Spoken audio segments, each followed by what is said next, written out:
Well, hello, and welcome back to another scary edition of Ghost Stories Told from the South. I am your host, Stephen LeBooth, and I got some skelly stuff for you today, boys and girls. How is everybody doing today? Sorry I'm late. I don't mean to be, but I'm late. But I'm still here, recording this for you guys. Just want to say thank you guys once again. Numbers are doing great, doing good. Keep up the good work, guys. It's pretty dang cool, man. Pretty dang cool. I'm getting heard all around the world. So thank you so much to everybody. All right. All right. So, like I said, we're going to be doing some haunted places in Scotland. So, what do you say we get down to the scary stories? Grab you a warm blanket, snuggle up by the fire, get you some hot cocoa or something, or some hot tea or coffee. Snuggle up by the fire and get ready for ghost stories told from the South, baby. Some scary stuff. All right. Our first story. Our first story is the Rosslyn Chapel in Midlothian, Scotland. The Rosslyn Chapter is touted as being one of the most haunted places in Scotland, especially with the current gloat of books protruing to show how hidden secrets lurk within every crack and cranny at its scary place. Anybody who has ever visited the chapel may feel that it deserves its current status.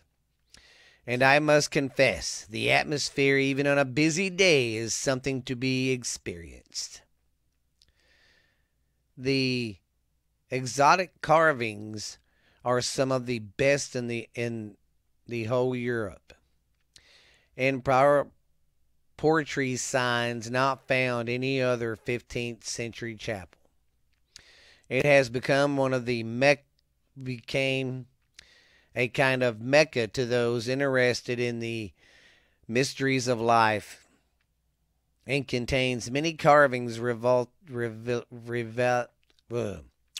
the biblical monastic Pentagon and Knights Templar themes. Okay, here's the history.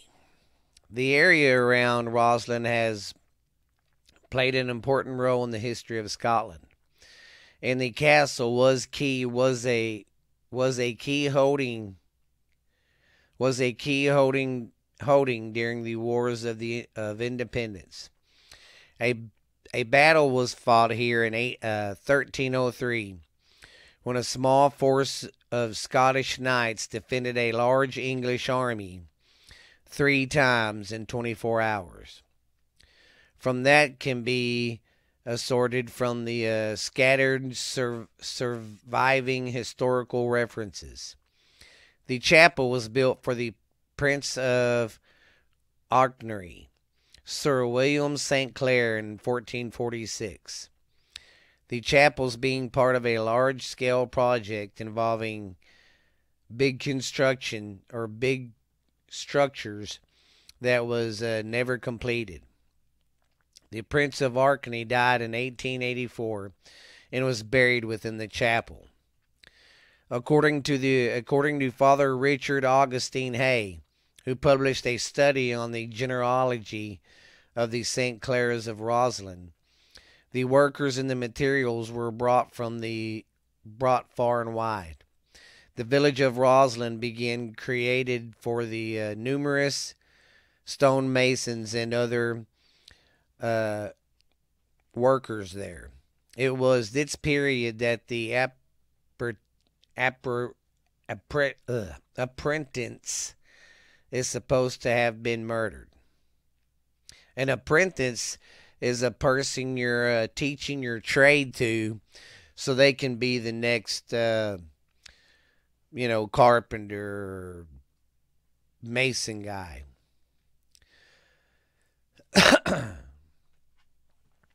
Okay, to have murdered the. Okay, the apprentice is supposed to have been murdered for some super spazzing his master's skills. Basically, he got killed for doing better than his teacher. The chapel did not remain in use for long. Great changes in a big way in activity during the Reformation led to the provost resigning under threat of violence. And by 1592, the attlars of the chapel had been smashed in occurrence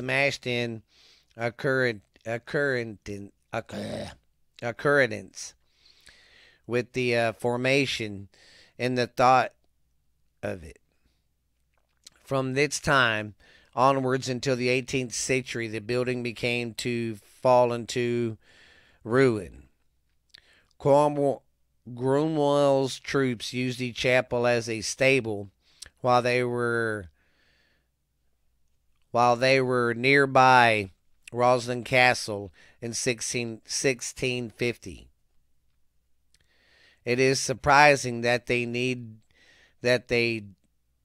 did not destroy the chapel any further, as many ancient places of society were destroyed by Cromwell's troops.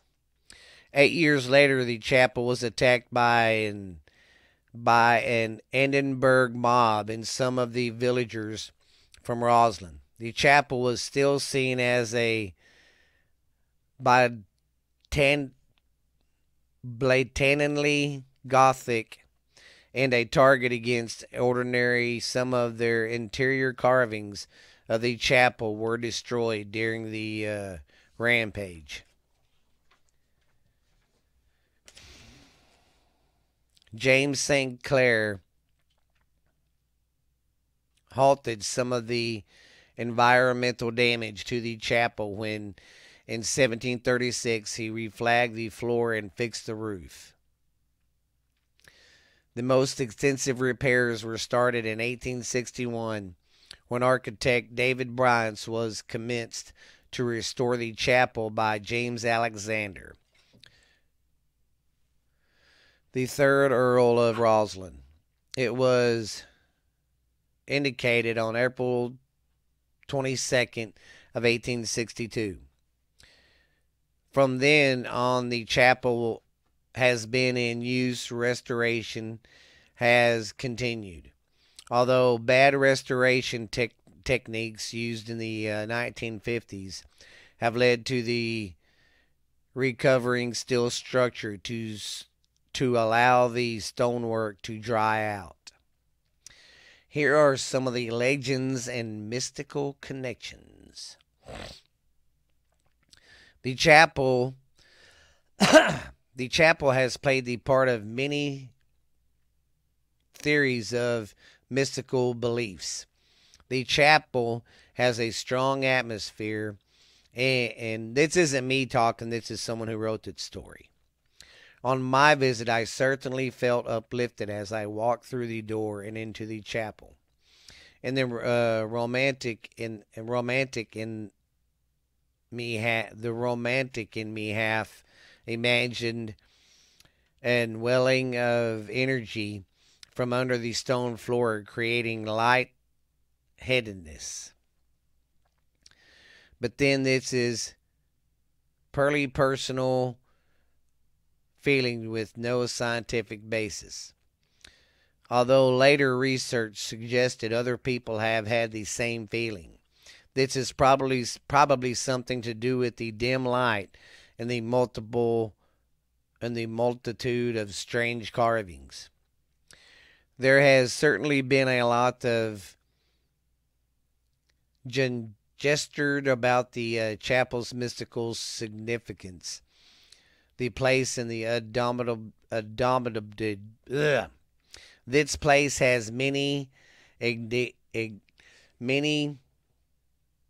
place has many mystical myths, and the followers are a few legends and theories. So this place is just surrounded with theories and stuff. And here's one of the stories: the murdered apprentice.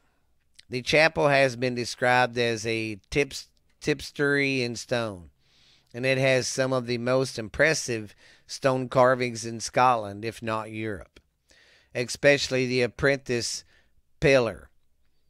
This pillar is said to have been carved by an apprentice to the master mason. The master went to Rome to seek inspiration for the carvings.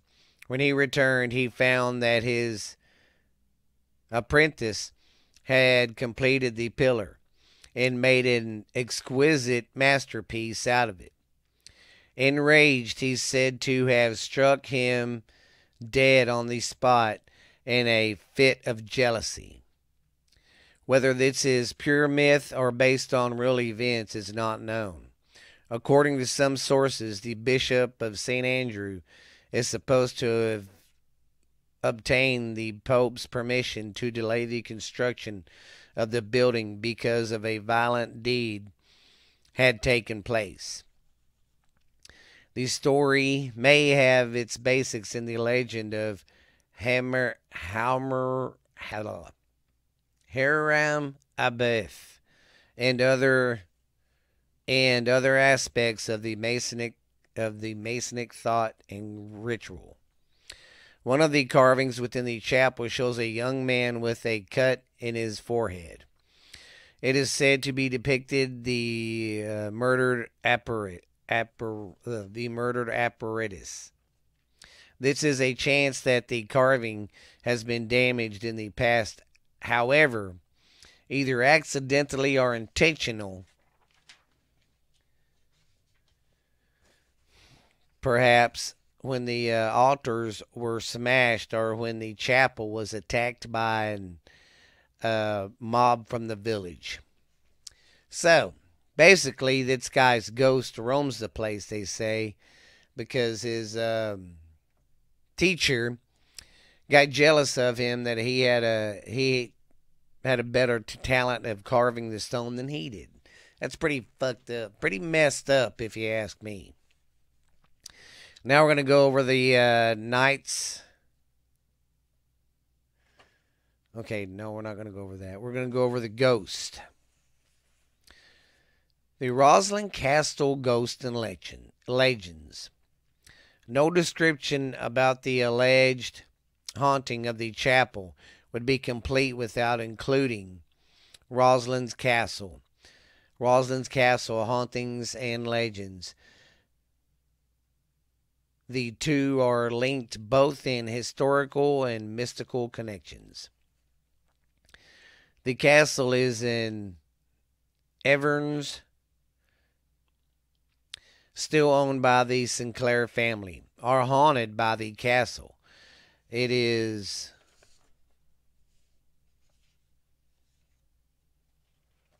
why is it saying castle? Because it's saying a castle. Well, maybe it's talking about the castle that. Okay, anyways. The castle and its environs, still owned by the Sinclair, are haunted by a black knight on horseback, who has been seen by motorists on their separate occasions. There is no story to suggest how the figure might be. It might be speculation. Suggestions. He is a knight killed in the Battle of 1303. There is a story that if you stand on a certain step within the castle and blow a trumpet,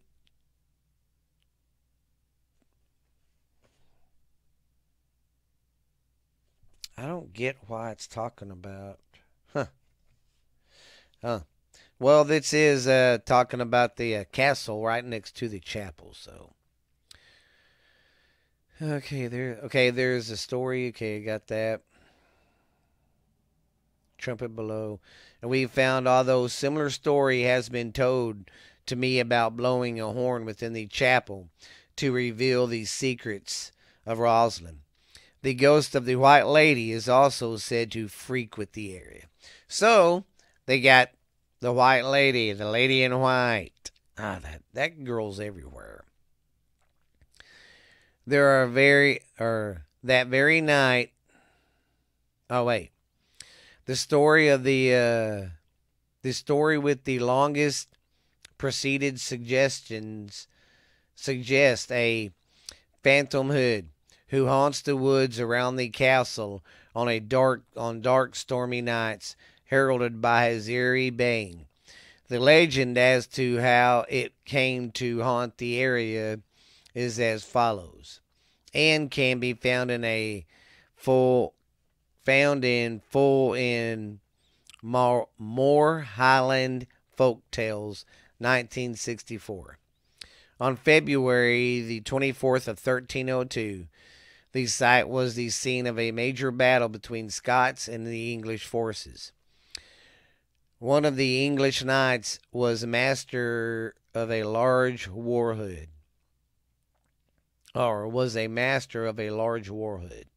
And when the Englishman was killed by a Scottish knight, the hood attacked him so viciously that the Scotsman was forced to kill it. That very night, as the Scots rested in the confines of Rosslyn Castle, the spirit of the hood appeared in the guard room, causing panic amongst the troops. After this, the dog appeared nightly, and the soldiers nicknamed it the Mufti Dog. Eventually, the turn to guard came to the man who had slain the hound's master. Walking down the passages with the castle keys, he let out a scream above the noise of a snarling hound, and fled back upstairs in blind panic. He never spoke another word and died 3 days later. The hound was said to have disappeared from the castle after this event, although the sound of baying can still be heard. Additional information, due to the increase of the popularity of the chapel through having been referred to it in the Da Vinci Code novel, in the film, it is said that the coincident time to visit the chapel is in the morning. Well, hope you guys enjoyed that story about a haunted chapel and a haunted castle on the grounds. All right, let me get a drink and we'll do the next story. All right, our next story is the Cawdor Castle. The Cawdor Castle in Norrinshore, Scotland.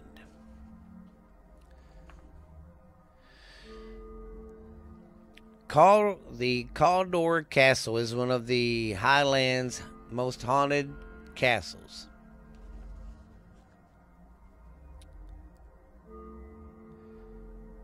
Immortalized by Shakespeare in the days of the play Macbeth, built around a holy tree and haunted by an apparition said to be the ghost of an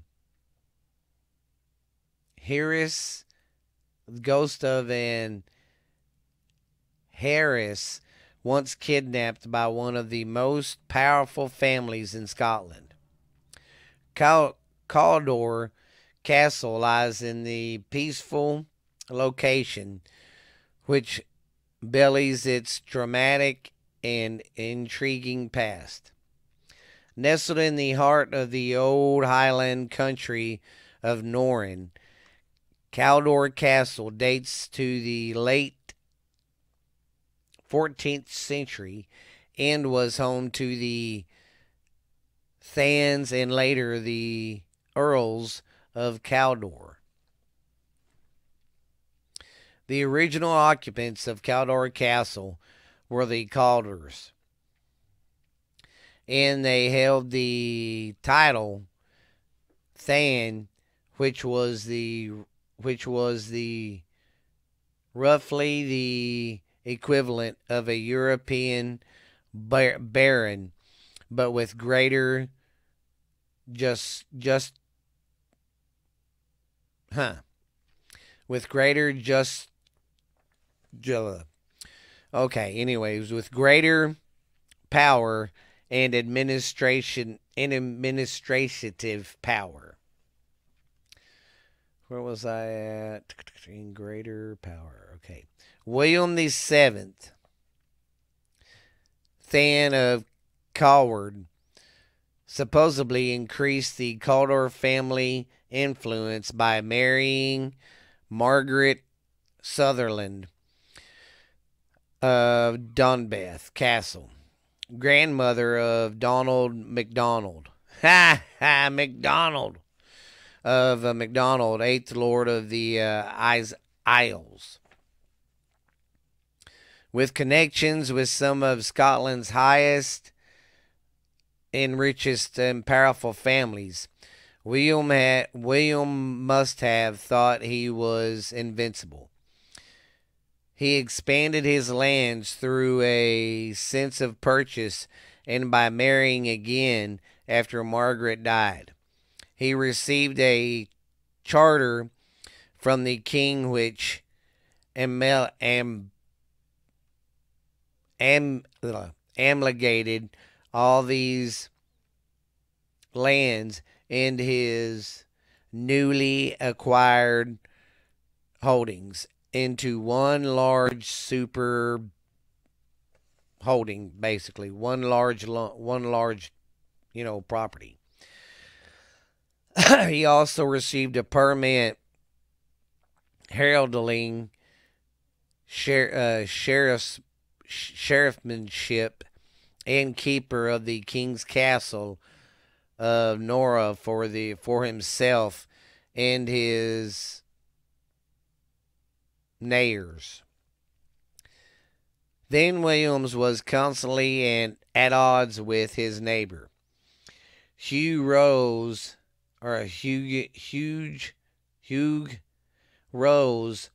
of Cawdor Castle. Things came to a head when he charactered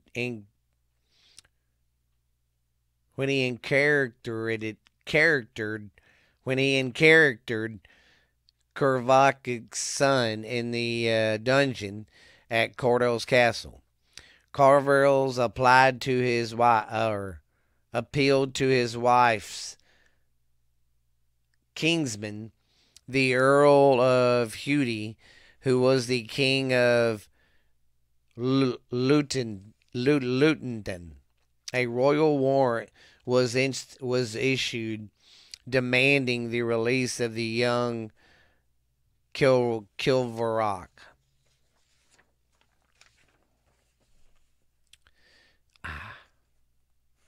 I gotta turn my lights up a little.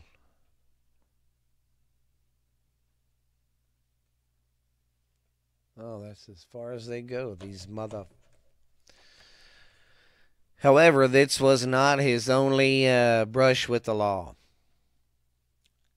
Than William, his son William, and several retainers were charged with the slaughter and torturing of Patrick Wiseman, Duncan McAmis, William Blackshaw, and John Reed. Reportedly over the theft of Than William's castle. He was pardoned by the king. Later, he was tried and found guilty in the circuit court of Amsterdam and was sentenced to be beheaded.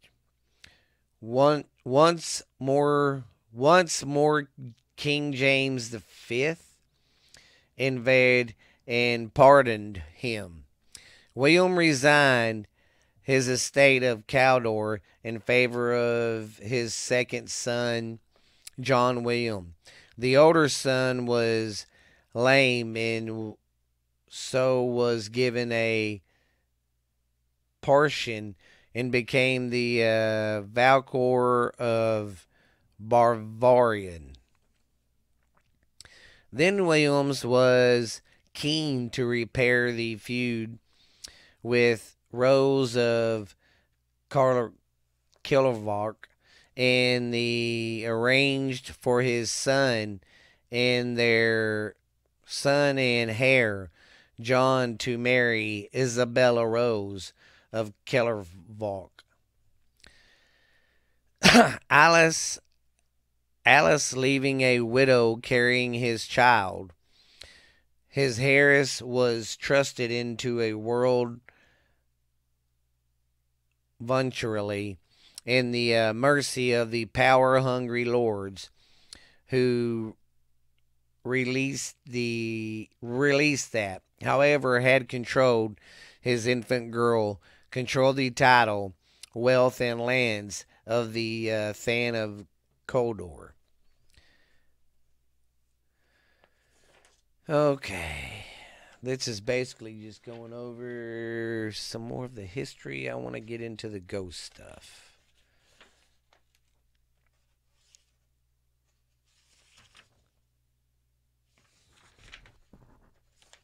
I'm seeing if there's says. Okay. One thing that is, I guess I'll just keep freaking reading.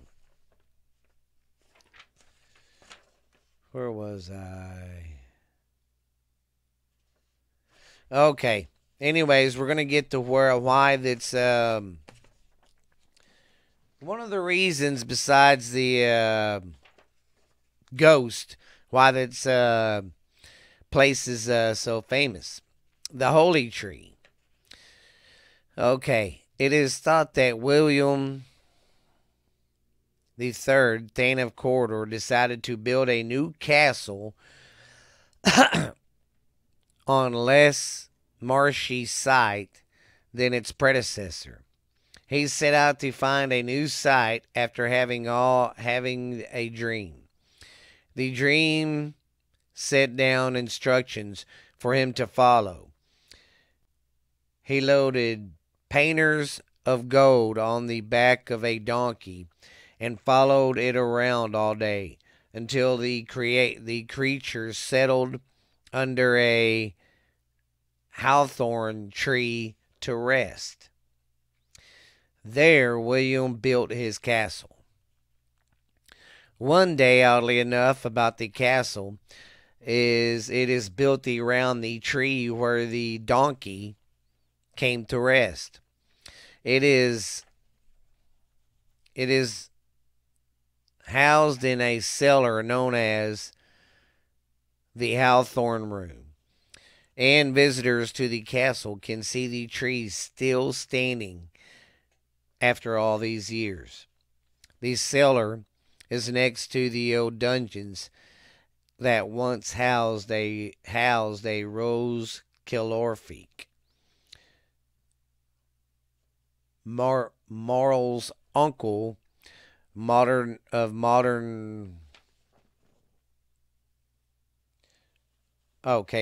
uncle of modern scientific. Marlin's uncle, the modern scientific analyst, has revealed that the tree died in 1372. Previously, through being prevented of light after the construction of the castle.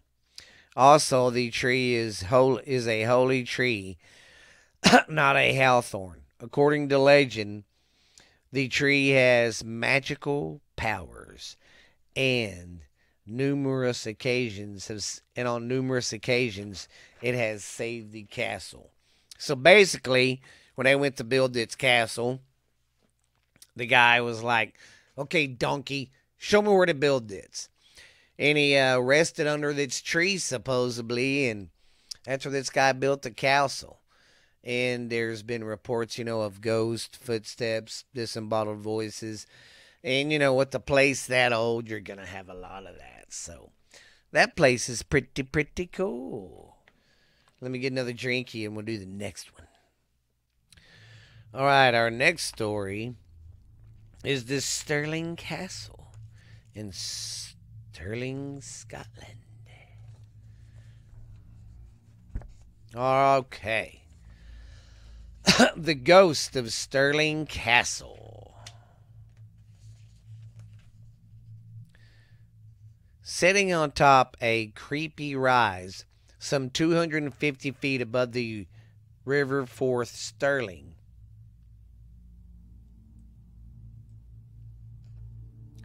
Stirling Castle was and still is one of Scotland's mightiest castles. Thanks to its strategic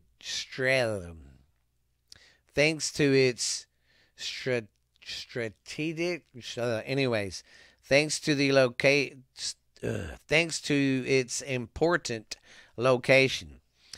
It also has a violent and turbulent history. Stirling has seen war, seances, and many gruesome deeds. The history of Stirling Castle. Stirling Castle stone evidence was built in the 15th century. In the 15th century and still stands strong today. But the site's history goes much further back.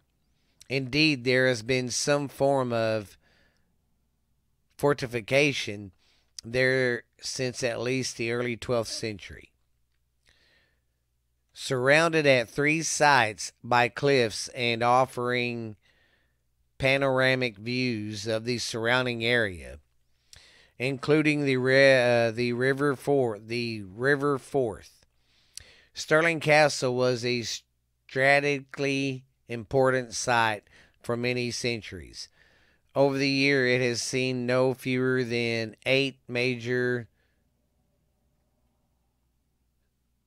sieges and played a critical role in the medieval wars of Scottish independence. Beyond its foundation as a military fortress, Stirling also survived as a place and as a favorite of many Scottish kings and queens before Scottish union with England. Several Scottish kings and queens are also crowned at Stirling, the most notable being Mary, Queen of Scotland. Crowned in the Stirling Castle Chapel as an infant in 1543, Mary also spent much time living in the castle as an adult. As Stirling's most famous resident, she has become linked to many of the ghost stories associated with the place, including the legend of the Green Lady. Finally, another color besides the White Lady. Everybody's got the White Lady. The Lady in White. But this one is called the Green Lady of Stirling Castle. The Green Lady of Stirling Castle perhaps is the most famous ghost said to haunt Stirling Castle. However, been spotted by numerous residents and visitors over the years. But the answer to the question of who she is and why she haunts the place depends on who you ask. A heroic or clumsy maidservant. That's what the headline says. One of the most prevalent stories concerning the Green Lady suggests that she was a maidservant who saved Queen Mary's life. One night the maidservant had a premonition that Mary was in danger. In response, she rushed to the Queen's bedchamber to find flames consuming the large draperies of the bed. Where wherein lay the queen, still sleeping and blissfully unknown of the situation. Seeing this, the maidservant pulled the queen's sleeping body to safety. Afterwards, Mary recounted a prophecy that a fire would threaten her life. There's another morbid version of the story where she is again Mary's maidservant, but in its tale, she does not rescue the queen from the fire, but accidentally causes it after knocking over a candle. The other servants and guards realize what is happening and pull Mary and the maidservant out of harm's way, only for the servant to perish due to injuries. In either case, the appearance of the Green Lady is seen by many as either a warning or an omen that danger, typically in the form of a fire, lies ahead. Some even believe that the looking the Green Lady in the eyes will result in certain death in the upcoming days. The Commander's Daughter. There is one final story associated with the Green Lady that is instantly defended from the other two, and even darker. In its tale, the woman is not a maidservant, but the daughter of the castle's commander, who fell in love with one of the castle's soldiers. Her father discovered the affair, and in a fit of rage shot the soldier down, driving his heartbroken daughter to throw herself off the battlements to her death.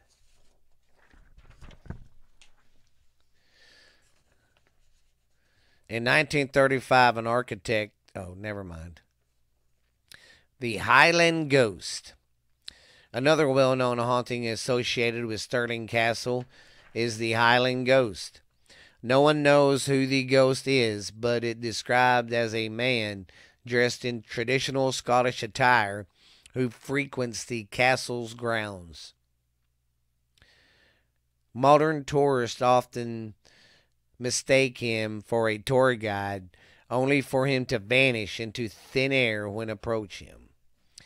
It seems that the Highland Ghost can appear in any part of Stirling's castle, but he takes a particular liking to the dungeons. Here,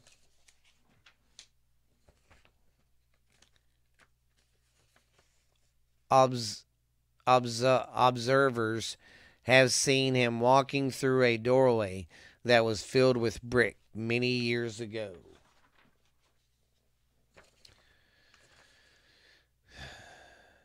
Is Mary, Queen of Scotland's the Pink Lady? The Pink Lady. The Green Lady is not the only association Mary, Queen of Scots has with the hauntings around Stirling Castle. According to some, she herself is one of the fortress's many ghosts, the apparition known as the Pink Lady. Typically seen wearing a flowery pink dress, the Pink Lady has been spotted in and around the castle's grounds. However, he does not stick around for long. Instead, she is generally seen walking away from the castles towards the nearby church of Holy Rood. That's a good name for a church. Holy Rood. While some incite the ghost is the Queen of Scots, others suggest she is a widow looking for her husband who died in battle. Another theory says the Pink Lady is Mary, but not the Queen Mary. Instead, she's Mary Witherspoon, a woman killed by body snatchers centuries ago. Other Stirling ghosts. The Highland Man and the Pink and Green Ladies are the most common sightings and well-known ghosts of the castle. But they are not the only ghost haunting the place. There is also said to be the ghost of a unnamed guardsman. The story says that he was patrolling the top of the castle when an unknown force struck him down. When the other guards found him, he had took a horrible fear of his dead face. There have been many reports of phantom footsteps heard in the upper regions of the castle, coming from one of the empty chambers upstairs. Perhaps we may venture these noises are the results of one of several ghosts who occupy the castle. Ha ha! All right. What do we got next, boys and girls? All right, our next story is the Dryburgh Abbey Hotel, on the Scottish border. According to the hotel's website, the Dryburgh Abbey's hotel offers peace and tranquility in the Scottish borders. What is not so eager to discuss however, is the fact that Dryburgh Abbey Hotel is one of the most haunted hotels in Scotland, with much unexplained activities and countless paranormal sightings. The original Dryburgh Abbey served as home to Roman Catholic order of monks and was founded in 1150 by the Lord of Lauderdale. In the near 1,000 years which have passed since the monastery was built, it has become nothing more than some fallen rubble, now located within the grounds of the Dryburgh Abbey Hotel. The four-star hotel is said to have been built in the site of an older house that stood during Dryburgh Abbey's years as a religious property. According to some sources, the original house was home to a young woman who entered into a tempestuous love affair with a monk. When the monk's peers discovered the relationship, they demanded that he is executed for his failure to stay faithful to his vocation. When the woman learned of her lover's death, she was distraught that she threw herself into the river Tweed, where she drowned. Visitors of the hotel have reported witnessing the woman journeying through the hotel and in its grounds. She has come to be known as the Grey Lady. Guests have also encountered the terrifying apparition of a group of monks engrossed in some sort of religious chant. It should be noted that at least some of the monks of these ghostly orders could be responsible for killing the Grey Lady's partner. Yeah, all right, man. Well, that was some pretty good stories. What do y'all think? I liked them. I enjoyed them. I'm going to cover Scotland some more, so that's what's going to be coming up, more and more Scottish stuff. Because I keep forgetting when I'm running into a block on getting the show formatted. I keep forgetting. I can tell those ghost stories from around the world. Yeah. But sorry I'm late again, guys. I will get back on track again, having these ready for you on Saturday morning. Very sorry for the being late, but I'm here. Just want to say thank you guys once again for listening. You guys are the best, man. But until next time, we'll see you next time on the Scary Podcast. This has been Ghost Stories Told from the South. I am your host, Stephen LeBooth, guys, and we will see you next time.